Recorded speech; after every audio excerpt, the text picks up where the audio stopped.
영적 지도자의 모습 둘째 날 함께 말씀 나누기 원합니다. 하나님께서 어떤 사람을 주님의 일꾼으로 세우실까? 성경 창세기부터 계시록까지 전체 내용을 볼 때에 하나님이 쓰시는 사람은 그 사람이 부족한 면도 있고 허물도 있고 연약한 부분이 있어도 절대 긍정의 믿음을 가진 사람을 하나님이 사용하신다. 그래서 먼저 절대 긍정의 믿음의 소유자가 되어야 한다 말씀을 드립니다. 6절 말씀 다시 봉독하면 믿음이 없이는 하나님을 기쁘시게 하지 못하나니 하나님께 나가는 자는 반드시 그가 계신 곳과 또한 그가 자기를 찾는 자들에게 상 주시는 이심을 믿어야 할지니라. 한번 따라하십시오. 절대 긍정의 믿음.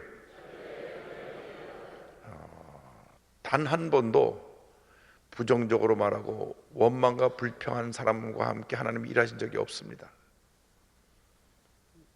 우리 인간은 아담과 하와가 죄짓고 타락한 이에 철저히 부정적이 됐습니다. 부정적인데 익숙하고 빠르고 부정적으로 생각하고 부정적으로 말하고 부정적으로 행동하는 것이 그 삶의 모습이 되었습니다.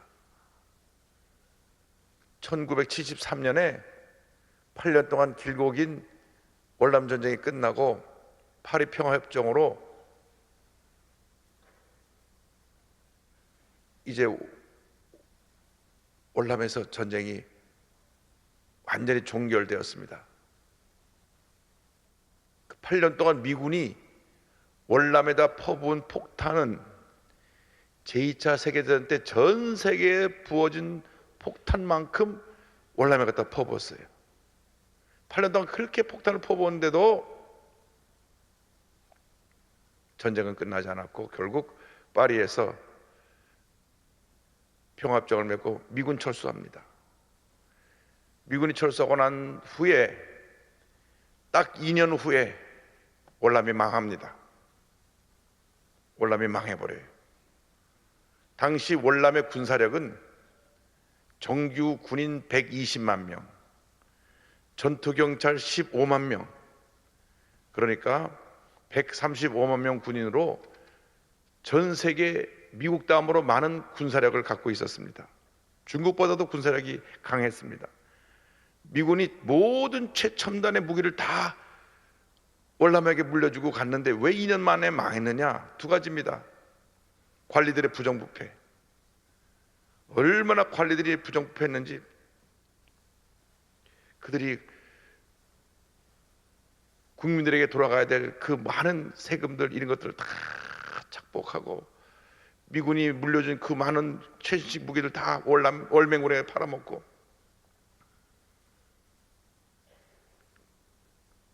그 관리들이 부정부패하니까 나라가 완전히 흔들려 버린 겁니다. 또 하나는 뭐냐? 온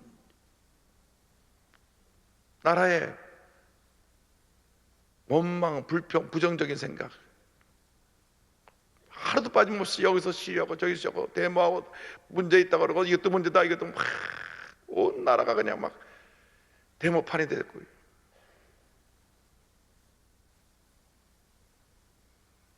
기록에 따르면 젊은 신부들이 막 앞장서 갖고 나가면 막 데모로 선동하고 이런 기록들이 나와요. 전 기록에 의해서만 말씀드리는 겁니다. 그 당시 월맹 정규군은 4만 9천 명, 베트공까지 다 합쳐서 한 15만 명도 안 돼요.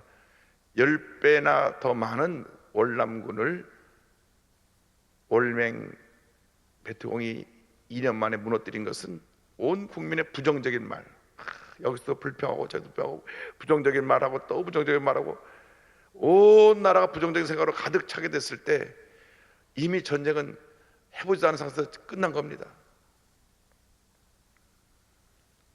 우리가 좀 큰 교훈이 있습니다. 예수 믿고 나서 어떤 경우에도 원망, 불평, 부정적인 말을 해서는 안 된다는 것입니다. 절대로 안 됩니다. 왜? 우리 하나님은 100% 완전한 절대 긍정의 하나님이시고 좋으신 하나님이시기 때문에 로마서 8장 28절에 위대한 하나님의 축복의 말씀이 나옵니다. 다 같이 고백합니다. 우리가 알거니와 하나님을 사랑하는 자 곧 그의 뜻대로 부르심을 입은 자들에게는 모든 것이 합력하여 선을 이루느니라. 모든 것이 합력하여 선을 이루느니라. 모든 것이 합력하여 선을 이루느니라. 하나님의 은혜 가운데 잠깐 내게 어렵고 힘들고 고통을 주었고 내게 상처를 주었던 일도 시간이 지나고 나면 모든 것이 다 합력해서 선을 이루느니라. 지금 내가 좀 손해본 것 같고, 지금 내가 좀 무시당한 것 같고, 지금 내가 큰 상처를 입은 것 같고, 지금 내가 절망에 처한 것 같아도 절대 긍정의 믿음을 갖고 있으면 반드시 우리에게 좋은 일이 일어나는 것입니다. 제가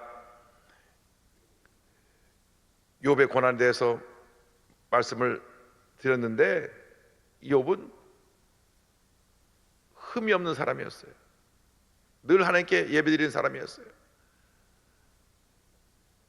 축복도 많이 받아서 동방의 큰 부자였습니다. 그런데 사탄이 저 사람이 가진 게 많아서 저렇습니다. 저 가진 거 다 뺐으면 하나님 불평할 겁니다. 하나님이 허락하셨어요. 모든 고난은 하나님의 허락 속에, 허용 속에 이루어지는데 물론 사탄이 도구로 쓰임을 받습니다. 하루아침에 온 재산이 다 날아갑니다. 또 10자녀가 다 죽습니다. 재산도 날아가고 그 사랑하는 자녀 10자녀가 다 죽고 한 자녀만 살아남았어도 위로를 받는데 다 죽었어요. 온몸에 악성 피부병, 성서의학자들 말하기를 피부암이 왔다 그래요. 피부 온몸이. 그래서 그 기왓장으로 긁고 얼마나 힘드니까. 몸이 아프면 참 힘든 거예요. 몸이 아픈 게 오래가면 영혼을 파괴하기 때문에 정신력도 무너지고 다 무너집니다. 온몸이 막 잠시지 않고 쉴 수 없이 막 진물이 나고 피고름이 나고 막 가렵고 아프니까.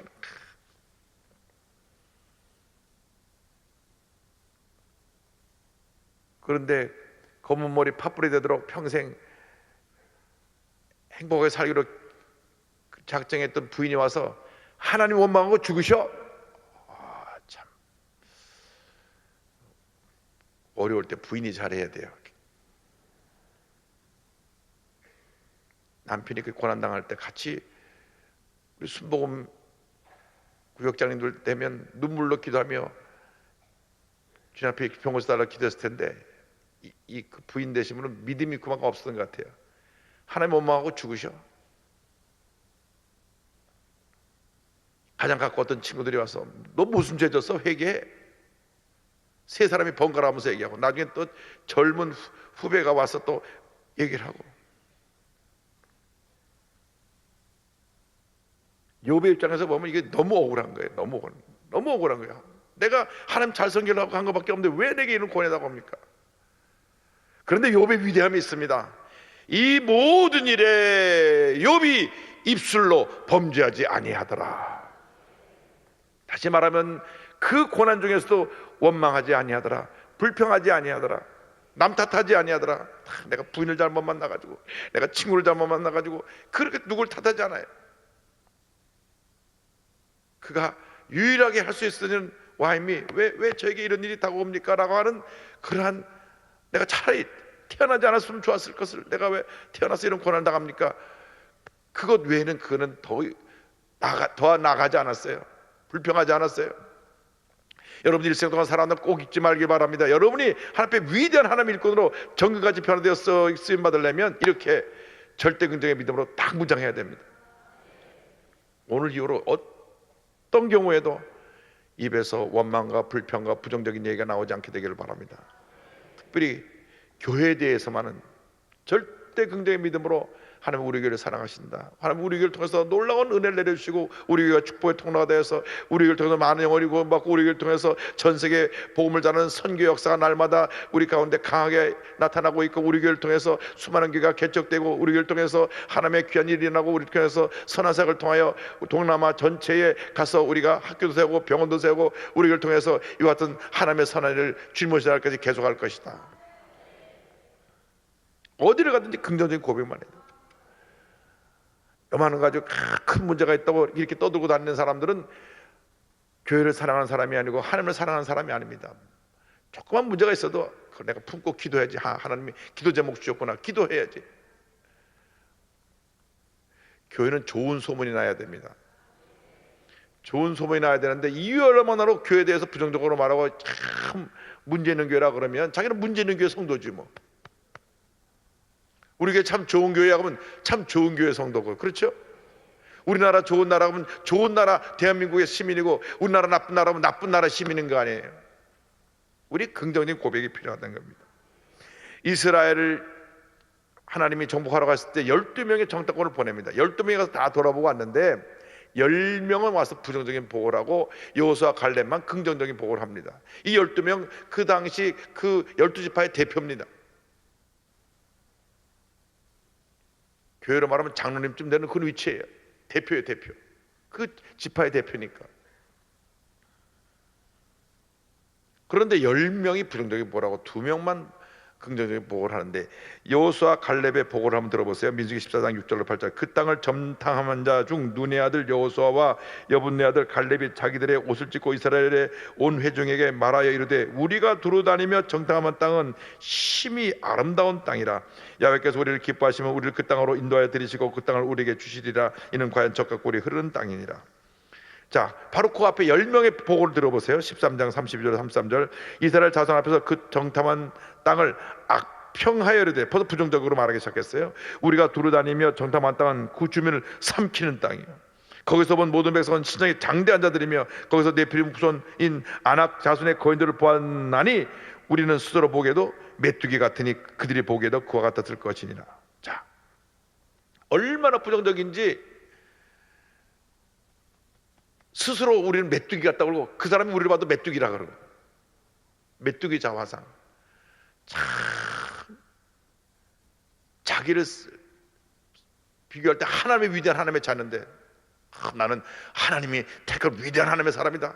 우리는 사자같이 용감해서 어떤 대적도 다 이긴다 이렇게 해야 되는데 사자를 그림을 안 그리고 메뚜기를 그려서 메뚜기. 어렸을 때 저 밭에서 논에서 잡아가다가 꿰어가지고 구워 먹던 메뚜기. 어릴 때 많이 메뚜기 잡아서 구워 먹었거든요. 맛있어요. 그런데 어떻게 메뚜기 자화상을 갖고 있냐고요. 메뚜기 자화상을. 하나님의 사람들이, 저는 이 성경을 읽을 때마다 참 가슴을 치며 답답해합니다. 아니 대표되는 사람들이 10명에 나가서 똑같이 12명이 똑같이 보았는데 2명은 적과 고린 땅이요 하나님 우리 주신 축복의 땅이요 그들은 우리의 밥이고 우리 들어서 점령하자 그러는데 10명은 우리 삼키는 땅이요 거인들이고 그들이 보기엔 우리 메뚜기다. 그런데요 우리가 기억해야 될 것은 이 모습이 우리들의 모습이라는 겁니다. 신앙생활 해도 12명 중에 10명이 부정적이듯이 대부분 부정적인데 쉽게 따라가는 그러한 영향을 받고 그러한 경향이 있고 또 쉽게 부정적으로 말하고 부정적인데 동조하는 그런 모습이 있다는 것입니다. 그래서 철저하게 우리 자신들이 우리 자신을 긍정적으로 훈련시키고 변화시켜야 됩니다. 따라서 절대 긍정, 절대 감사, 끊임없이 자신을 훈련시켜서 입술의 고백이 늘 긍정적인 고백이 되기를 바랍니다. 늘 긍정적으로 고백해야 돼요. 어떠한 경우도 오늘 이후로 하늘나라 갈 때까지 여러분의 입에서 부정적인 말, 부정적인 이야기, 남을 판단하고 비판하고 욕하는 이러한 주님이 기뻐하시는 모습이 없게 되기를 바랍니다. 둘째로 온유한 성품의 소유자가 되어야 한다. 자, 모세가 실수를 합니다. 12장 1절 2절 모세가 구스 여자를 취하였더니, 구스 여자는 아프리카 원주민입니다. 흑인 여인을 취했던 것 같아요. 그 구스 여자를 취하였으므로 미리암과 아론이 모세를 비방하니라. 미리암은 누나고 아론은 형이죠. 그들이 이르되 야훼께서 모세와만 말씀하셨느냐 우리와도 말씀하지 아니하셨느냐 하며 야훼께서 이 말을 들으셨더라. 자, 지도자가 잘못을 했는데, 물론 그 당시는 1인 다처제이기 때문에 부인을 열어둘 수 있어요. 근데 아마 이 아프리카 여인을 취한 것은 정식 결혼하지 않고 부인을 취하지 않고 그냥 취했던 것 같아요. 그러니까 그 누나하고 아론이 당신 하나 똑같이 하나님과 통하는데 왜 당신 그런 죄를 졌어 하고 비판을 했는데, 그 다음에 중요한 말이 있습니다. 하나님이 이 말을 들으셨더라 그랬어요. 근데 그 다음에 놀라운 말씀이 있습니다. 그 12장 3절에 이렇게 말씀이 이어집니다. 이 사람 모세는 온유함이 지면의 모든 사람보다 더하더라. 참 이 말씀의 연결을 보세요. 1, 2절은 모세가 잘못했다고 비난하는 장면이 나오는데, 그 3절에 가서 모세를 칭찬하는 말이 나옵니다. 지도자는 늘 이렇게 비난을 받게 돼 있고 또 시기 질투를 당하게 돼 있습니다. 그런데 비난받을 때 모세가 답변을 안 하더라고요. 모세가 거기에 대해서 변명을 하지 않더라고요. 모세는 가만히 있었는데 주님이 모세를 칭찬하신 거예요. 모세는 이 세상 모든 사람보다 가장 온유하다. 지도자의 갖춰야 될 기본적인 덕목 가운데 하나가 온유함입니다. 한번 따라서 온유함. 온유함은 모든 문제와 어려움을 이깁니다. 어떤 경우에도 분노하지 않는 것, 분노하지 않는 거예요. 누가 나에게 거품 물고 대들어도 분노하지 않는 겁니다. 아무리 나를 모욕 줘도 분노하지 않는 겁니다. 모세처럼 그냥 그렇게 누나하고 형이 자기를 비방하고 대들 때 입 가만히 다물고 싱긋이 미소만 짓고 주님만 보고 있었습니다. 주님이 이 사람 모세는 가장 이 지면에는 세상 누구 사람보다 온유한 사람이다. 여러분들이 그런 지도자가 되어야 됩니다. 쌈 따게 되면 안 돼요. 이 쌈딱은 가만히 있지 않더라고. 그냥 여기 가서 쪼고 저기 가서 쪼고 여기 가서 저기 가서 쪼고. 그렇게 되면 안 된다고요. 예수 믿는 사람 중에 그런 사람들이 있어요. 여기 가서 싸우고 저기 가서 또 그 집사야? 또 그 집사야? 저 사람 이사 다니면서 옮겨 다니면서 싸우네? 안 됩니다. 자, 이렇게 지도자가 욕을 먹을 때는 묵묵히 참고 있어야 되는데, 지도자를 비방했던 사람이 어떻게 됐습니까? 9절 10절에 야훼께서 그들을 향하여 진노하시고 떠나시매 구름이 장막에서 떠나갔고 미리암은 나병에 걸려 눈과 같더라. 아론이 미리암을 본 적 나병에 걸렸는지라. 야,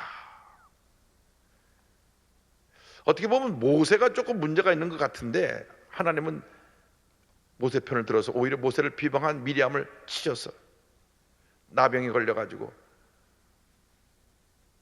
벌써 온몸이 이게 나병으로 피부가 변하고 나병이 깊어지면 머리털이 빠지고 세포가 죽는 병이기 때문에 이 살이 문드러져 다 없어지는 그런 병에 걸리게 된 겁니다. 그 전에 보니까 구름이 장막에서 떠나갔다. 구름은 하나님 임재인데 하나님이 지도자를 놓고 싸우니까 비방하니까 진노하셔서 하나님 임재가 떠나갔어요. 교회 내에서 다투면 하나님의 영광을 떠나가게 하는 것입니다. 교회의 영적 질서는 우리가 지켜야 돼요. 교회에서 죄종을 세우셨을 때 우리가 기도하고 목사님을 보호해드리는 의무가 있어요. 교회에서 장로회장을 세웠으면 장로회장이 임기를 잘 마칠 수 있도록 기도하고 이렇게 보호해줄 의무가 있어요. 교회에 우리 중요한 보직을 맡은 우리 부목사님 또 우리 국장님, 대교장님, 기관장님 세웠을 때는 우리가 기도하면서 이렇게 보호해드릴 필요가 있어요. 만약 그것 때문에 다투고 내가 잘못했다 내가 잘못했다 하면은 하나님의 영광이 떠난다. 그리고 문제를 일으킨 장본인을 하나님이 치시는 겁니다. 그런데 전 여기서 모세 위대함을 봅니다. 12장 13절 보니까 모세가 야훼께 부르짖어 이르되 하나님이여 원하건대 그를 고쳐 주옵소서. 자기를 대적한 누이를 사랑으로 품고 나를 욕하고 비난했지만 저 병 고쳐주세요. 진짜 지도자는 자기를 욕한 사람을 품을 수 있어야 돼요. 뭐가 어쩌고저쩌 이거 아니에요. 비난한 사람, 욕한 사람까지도 사랑으로 품는 지도자가 진짜 지도자입니다. 절대 다투면 안 됩니다. 다투어서 이겨서 이긴 것이 아니고 져서 진 것이 아니에요. 예수 믿는 사람들이 기억해야 될 것은 내가 싸워서 이겨야 되겠다고 생각하는 그 생각은 잘못된 겁니다. 믿는 사람들끼리 싸워서 이긴 게 아니라니까요. 진 게 아니에요. 주님 보시기엔 둘 다 똑같은 거예요. 모세처럼 자기를 욕하고 헐뜯고 비방한 사람을 용서하고 오히려 축복기도 해주잖아요. 병 고쳐달라고. 야, 저거 쌤통이다. 나 욕하더니 탁 하나님 치셨구나. 그래 좀 고생 좀 해봐라. 이거 아니에요. 바로 그 뒤에 나와 보니까 이렇게 부르짖어서 주님 미리암 고쳐주세요. 비록 나를 욕했지만 나는 미리암을 원망하지 않습니다. 나 허물 때문에 그랬는데 용서하니까 고쳐달라고. 그래서 모세가 기도하니까 하나님이 미리암을 고쳐주십니다. 지도자는 억울한 일 당할 때도 묵묵히 참고 사랑으로 용서하고 그들에서 중보할 수 있는 그러한 은혜가 있게 되기를 바랍니다. 셋째로 지도자는 자신을 늘 살피고 자신을 훈련시켜 자신을 발전시키는 자입니다. 늘 자신에 대한 철저한 관리 감독이 있어야 돼요. 늘 자신을 보고 늘 자신을 쳐서 훈련시키고 또 훈련시켜서 하나님 앞에 반듯한 그런 일꾼이 되어야 합니다. 사도 바울이, 그 위대한 사도 바울이 자신을 늘 들여다봤어요. 사도 바울은 예수님 이후 정말 그와 같은 큰 업적을 남긴 분이 세계 기독교 역사에 없습니다. 성경 신약 27권 중에 13권을 썼거든요. 한 권 쓰기도 힘들고 한 줄 쓰기도 힘든데 66권 가운데 13권이나 썼어요. 히브리서가 사도 바울의 그 서신을 영향을 받아서 썼기 때문에 히브리서까지 옛날에 포함시켰는데 그럼 14권이에요. 14권이 사도 바울이 썼거나 사도 바울에 의해서 쓰여진 것이 그 신약 성경에 있어요. 26권 중에 14권이면 절반이 넘어요. 그 위대한 사도 바울, 가는 데마다 교회를 세웠죠. 수많은 사람들을 구원했죠. 죽은 자를 살렸죠. 모든 병자가 다 낫죠. 가는 데마다 안 고친 병자가 없고요. 그가 좀 시력이 나쁘고 말하는 것이 언변이 그렇게 뛰어나진 못했지만은 그가 하는 그의 삶의 그 자체가 기적이고 축복이고 은혜요, 하나님의 역사였습니다. 그런데 사도 바울이 늘 자신을 보았어요. 보세요. 로마서 10장 24절 25절 오라 나는 곤고한 사람이로다. 이 사망 몸에서 누가 나를 건져내랴. 우리 주 예수 그리스도로 말미암아 하나님께 감사하리로다. 그런즉 내 자신이 마음으로는 하나님의 법을 육신으로는 죄의 법을 섬기노라. 그 위대한 사도 바울의 고백입니다. 그 성령의 사람이고 그 놀라운 은혜로 그 놀라운 역사를 일으킨 그 위대한 종이 한 말이 나는 곤고한 사람입니다. 이 사망의 몸에서 나를 누가 건져내겠습니까? 늘 자신의 죄성을 보았어요. 내 죄성을 보았어요.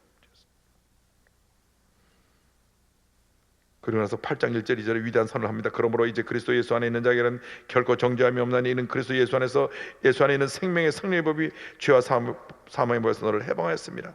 늘 자신의 허물과 죄를 되돌아보면서 자신이 그걸 극복할 길을 알고 있었어요. 나의 육신을 죄법으로 묶는 것을 생명의 성령의 법이 나를 자유케 하고 나를 하나님의 의의 길로 인도한다. 우리들의 허물과 죄에 대해서는 굉장히 너그럽습니다. 그냥 내버려둡니다. 거짓말도 하고 사기도 치고 적당히 죄짓고 욕하고 싸우고 살면서 남이 그런 꼴은 두고 못 봐요. 그럴 수가 있냐 그래요. 그러나 사도 바울은 그렇지 않습니다. 자신에 대해서 철저하고 남에 대해서는 관용을 표수하는 그런 리더였습니다. 그러므로 여러분들이 늘 자신을 살펴야 돼요. 다윗이 그 한순간 방심해서 무너진 것처럼 우리도 무너질 수 있기 때문에 늘 우리는 영적으로 깨어있어야 됩니다. 마지막 네 번째로, 우리는 우선순위를 분명하게 하고 필요시 우유부단하지 않고 단호히 결단할 수 있는 그러한 능력을 가져야 됩니다. 우선순위가 뭡니까? 마태복음 6장 33절 다 같이 보겠습니다. 그런즉 너희는 먼저 그의 나라와 그의 의를 구하라. 그리하면 이 모든 것을 너희에게 더하시리라. 우선순위, 오늘 이 말씀 굉장히 중요합니다. 삶의 우선순위. 주일날은 주 앞에 나와서 예배 드리는 날, 그건 틀림없죠. 그건 우선순위를 물어볼 것도 없어요. 예배 잘 드려야 되니까. 주일날 예배를 드려야 되는데 해외에서 내 사업에 바이어가 와서 상담하고 계약하자 그럴 때 예배 빠지고 그 사람하고 그 계약하러 가면 안 되죠. 그건 너희는 먼저가 잘못된 겁니다. 둘 중에 하나예요. 그분을 데리고 가서 같이 예배 드리든지, 아니면 나 예배 끝나고 나서 만나자 하든지, 둘 중에 하나예요.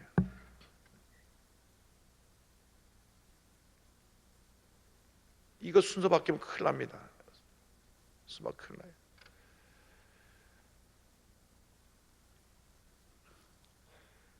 트루만 대통령이 러시아 후르바초프 대통령을 만날 때 주일날이라고 예배 드리는 시간 기다리라 그랬어요. 하루 종일 교회 갔다 8시간 후에 회담을 시작했습니다. 유명한 일합니다. 미국 대통령 가운데는 당선되고 나서 다음날이 주일날이니까 주일날 하루 나가 하나님께 예배 드리는 날이니까 이날은 부통령에게 직위를 맡겨놓고 월요일부터 업무를 시작한 대통령도 있어요. 그만큼 철저하게 크리스찬들이 미국의 대통령이 되었을 때 성수주의라는 모습을 보여주었습니다. 존 와나메이커라고 하는 미국의 최신부 장관은 그가 장관으로 부름받았을 때 조건이 하나가 있었습니다. 그런 큰 백화점을 여러 경영하는 백화점 그 CEO 사장이었는데, 대통령 각하 주말에 제가 필라델피아 제 고향으로 돌아와서 제 집으로 와서 주일날 교회학교 교사하게 해주시면 제가 장관하겠습니다. 좋습니다. 주일날은 그러면 필라델피아 올라가서 교회학교 교사하십시오. 그가 장관직을 한 내내 워싱턴에서 월요일부터 토요일날까지는 장관으로 근무하고 토요일날 오후에는 기차 타고 필라델피아 올라와서 교회학교 교사를 했어요. 이 정도는 돼야지. 이 정도는. 장관 된다고 주일날도 막 빼져 못 빠먹고 내가 해야 되는 일 안 한다면 그거 안 되는 거예요. 우선순위가 바로 돼야 복을 받죠. 우선순위가. 하나님이 기뻐하는 게 뭔가. 이거 머뭇거리면 안 돼요. 이거 어영부영하면 안 돼요. 그리고 지도자는 필요할 때 딱 결단할 수 있는 결단력이 있어야 돼요. 아니다 하면 아닌 거고, 우유부단하면 결국은 이것도 저것도 다 안 된 겁니다. 메가더가 인천 산업작전 할 때 다 반대했습니다. 거기는 이 간만에 차가 커서 배가 그 해변가에 배를 대기 힘듭니다. 글로 가보는 우리는 싸보기도 전에 집니다. 다 안 된다. 메가더 장군이 그렇기 때문에 우리는 간다. 연락 온다고 생각하지 못하기 때문에 우리가 인천 상륙작전을 해서 북한군을 우리가 무찌른다. 북한군은 이미 저 낙동강까지 내려와 있거든요. 이미 이제 낙동강만 무너지면 우리나라 완전히 다 빨갛게 공산화될 그런 가장 절대절명 위기인데, 그때 메가더가 허리를 치고 들어와서 인천 상륙작전에 성공을 해가지고 전쟁을 역전시킵니다. 여러분, 지도자의 고뇌와 지도자의 결단입니다. 지도자가 특별히 교회에서 주의 종이 기도를 많이 하고 결단할 때는 함께 따라줘야 되는 겁니다. 함께 따라줘야 돼요. 반드시 하나님이 가장 좋은 선택을 하도록 이끌어 주시기 때문에 혹 실수라도 그를 사랑으로 돕고 함께 가면 교회가 부흥하고 반드시 좋은 일이 일어날 것입니다. 결단해야 될 때 머뭇거리지 말고 결단해야 됩니다. 아닌 거는 아니고 긴 건 긴 거지, 중간에서 이쪽 저쪽 눈치 보다가 두 가지 다 놓쳐버리는 이러한 부끄러움이 없게 되기를 바랍니다. 우리에게 맡겨진 일에 최선을 다하고 우선순위를 바로 해서 하나님께 복을 받는 우리 모두가 되기를 바랍니다.